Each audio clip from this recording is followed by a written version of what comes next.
భక్తి గలవారు లేరు అంటున్నాడు దావీదు భక్తుడు.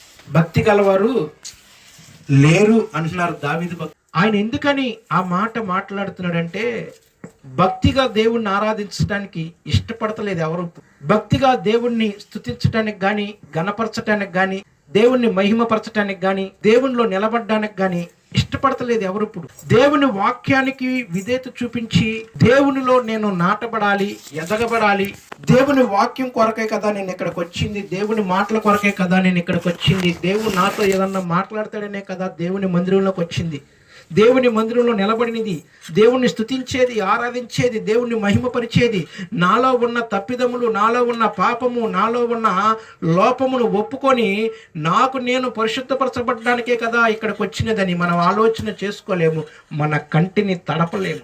నీవు నీ కంటిని తడపకుండా చేసే ప్రార్థన ఎంత చేసినా వృధానే. భక్తి లేని ప్రార్థన.